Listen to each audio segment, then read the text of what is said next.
और अब कुछ खबरें तिजारती दुनिया से। गैस, बिजली और पेट्रोलियम मसनूआत की कीमत में होशरुबा इजाफे ने अवाम की जिंदगियां अजीरन बना दी। मजदूर और ताजिर तबके के लिए बच्चों को 2 वक्त की रोटी खिलाना भी मुश्किल हो गया। अवामी नुमाइंदों को ऐवानों में बैठे 2 माह का अरसा गुजर गया, लेकिन बिजली, गैस, LPG और पेट्रोलियम मसनूआत की कीमतों में कमी न आ सकी।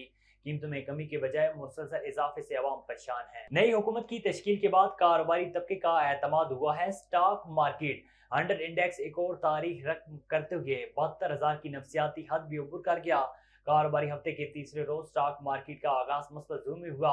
स्टॉक मार्केट में 686 पॉइंट्स का इजाफा हुआ, जिसके बाद 100 इंडेक्स 72,040 पॉइंट्स की सतह पर ट्रेड कर रहा है। दूसरी जानिब डॉलर की कदर में मुसलसल इजाफे का सिलसिला जारी है। आज भी कारोबारी दिन के आगाज पर इंटरबैंक में डॉलर की कीमत में 12 पैसे का इजाफा हुआ, जिसके बाद इंटरबैंक में डॉलर 278 रुपए 50 पैसे पर फरोख्त हो रहा है। कारोबारी हफ्ते के दूसरे रोज भी अमेरिकी करेंसी की कीमत में 5 पैसे का इजाफा रिकॉर्ड किया गया, जिसके बायस इंटरबैंक में डॉलर 278 रुपए 38 पैसे पर बंद हुआ। इंटरबैंक में रुपए के मुकाबले में डॉलर मजीद महंगा हो गया। गुज़श्ता रोज इंटरबैंक कारोबारी इख्तिताम पर डॉलर का भाव 2 पैसे महंगा होकर 278 रुपए 33 पैसे था। दूसरी जानब ओपन मार्केट में डॉलर बगैर किसी तब्दीली के 279 रुपए 80 पैसे में फरोख्त हो रहा है।